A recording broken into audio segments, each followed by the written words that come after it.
It is round 36 of Friday Night Pint, and today we are sampling a classic, one of the first craft beers I've had, Wraspberry Ale from Wild Rose Brewery. So as you can see, we're continuing the Wild Rose 8-pack, and I did go home. I did not remember to pack beer. Very unfortunate that I forgot to pack beer. I don't know how I did it, but just slipped my mind as one of the last things I wanted to pack. Didn't happen. So here we are, doing this.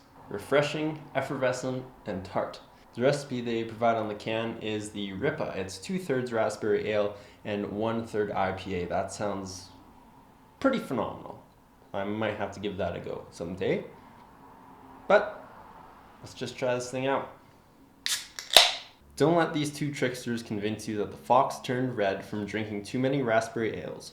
Rosie and Reggie can be persuasive, which makes them a good team. But there's no tricks behind this truly refreshing beer. The fresh fruit flavor comes from thousands of raspberries in each batch. That's it. So as you can see, lots of bubbles in it. A little bit of head on it just the way it was poured. Color is very hard to tell with the lighting in here. I believe there's kind of a reddish tinge to it. I don't know how well this translates. But here we go. The tartness is there. The raspberry ale from Wild Rose used to be my go-to beer, my go-to raspberry. Now I'm not quite as high on it. It's still a great beer though, so nothing to take away from that. It's still good. It's just not my favorite anymore. I don't know what it is. It's just there's some other flavors that have like this real raspberry flavor that I can't get over. Sometimes you get ones that are synthetic. This one doesn't taste like that. But the flavor's just not where I want it to be. Now, having said that, to me, this beer is a classic just because, well, this is where I started drinking craft beers. Because of that, it kind of has a special place in my heart. Not only as the Raspberry Ale, but also Wild Rose Brewery. Fond memories going to the brewery there. I do like it more than the Velvet Fog, so there's your baseline, 3.5. It's going to be higher than that. I like it. It's one that is very consistent. It's one that you know what you're getting every single time.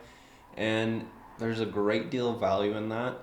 I think this is one of their flagship beers. They do have other ones that are really good as well, which are mainly in this 8-pack, I would say, the go-tos. But just overall, good stuff, the Raspberry Ale. Can't go wrong with it. Blend it with other beers. It's probably going to be good. Crisp, cold, refreshing. It's one of those beers that is great on the patio, outside in the Curry Barracks. Just beautiful. Pick a nice summer day. Have it on the patio. I think that's about all I got for it, so let's just give it a score. I'm gonna give it a 3.9. Bounce between 3.8, 3.9. The reason why it's still on the side of 3 as compared to 4 is because it lacks that wow factor. It's not one that like you gotta go try, but it's a beer that, you know, you can't go wrong with. It's one that you probably should try at some point, and you're not gonna be disappointed by it. It's going to be really good. It's just not that top tier beer, and there's nothing wrong with that. So we'll call that a review. I'm guessing next time I might do another Wild Rose beer. It won't be a beer from home, so I don't think I'll be home in time for that.